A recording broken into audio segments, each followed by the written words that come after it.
Hare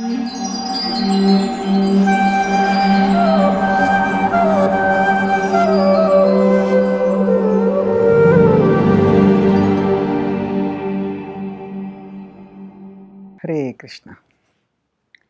Christmas is the biggest festival in the world today. Naturally, because Christianity is the biggest religion right now in the world. And while this celebration has become widely commercialized,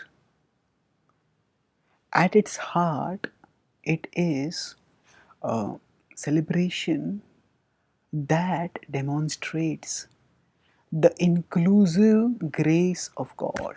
In the Bhagavad Gita, Krishna says that yada yada hi dharmasya glanir bhavati bharata abhyuthanam dharmasya tadatmanam srijamyaham. He says, I descend time and time again to re-establish the principles of religion.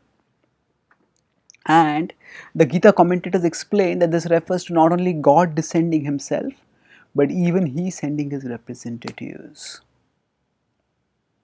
So Jesus is considered by the Gita tradition to be a messenger of God, the Son of God.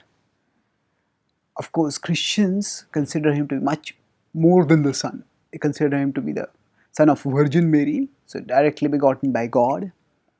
And he is, when Srila Prabhupada was asked about him, he's our Guru. He gave up his life for the service of God. He had so much love for God. And today I'll focus simply on one small meditation about Christmas. Now, where did Jesus appear? It is not in a wealthy family, it was not in a royal family, it was not in a palace. He appeared in a manger. He appeared in a place where animals were living. And he had a relatively ordinary life. Although it is described in his childhood, he would be very interested in religious discussions. But then, as he grew, his ministry was practically for just 5 years. But in those 5 years, he had such a lasting impact. And that impact has continued even after his death. His death could have been a devastating loss for his followers.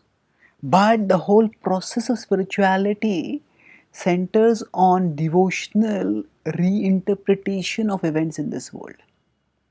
So his followers, rather than seeing Jesus' death as a defeat, saw it as a resurrection, saw it as a victory, saw it as an ascent. And that gave them so much inspiration that they went to lands far and wide and spread the message of Jesus. So, right from his birth, through his undistinctive, unremarkable childhood, to his remarkable explosive outreach in the 5 years, and his tragic death. The inclusiveness. What is inclusiveness? That when God's grace comes, it does not see anything material. Jesus' parents were not priests. In fact, among the strongest criticism that Jesus leveled was of priests. He said they have just become ritualistic. They are following the letter of the law without following the spirit of the law. Jesus' followers were drawn, the apostles were drawn not from the top ranks of society but from the lowest ranks of society. Jesus did not have a royal death. He was crucified with nails being sent into his body, an extremely humiliating and mortifying death. And yet through it all he was saying, "Forgive them, O Father, for they know not what they do." So the defining lesson, defining theme that we see through Jesus' appearance, activities and death is that God's grace does not depend on anything material. Even if it be deprivation, even if it be poverty, even if it be death. If somebody is devoted to God, then God's empowerment can invert all materially adverse circumstances and enable one to triumph even amidst the greatest difficulties. We function at the material level of reality, but we are not products of this level. And our consciousness needn't be locked at this level. So any festivals where either God or his or those who come at the mission of raising God consciousness appear in this world, they all have their specific teachings, they all have their specific mission, but their common mission is to raise our consciousness, raise human consciousness from the material level to the spiritual level. And that raising of consciousness is what we all can take inspiration from.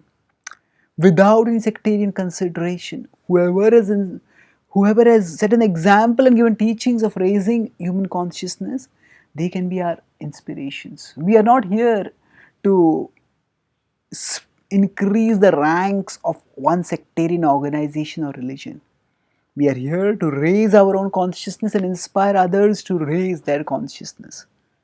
So, Jesus can be an enduring inspiration for us in not letting our material circumstances constrict us in our journey towards fuller consciousness.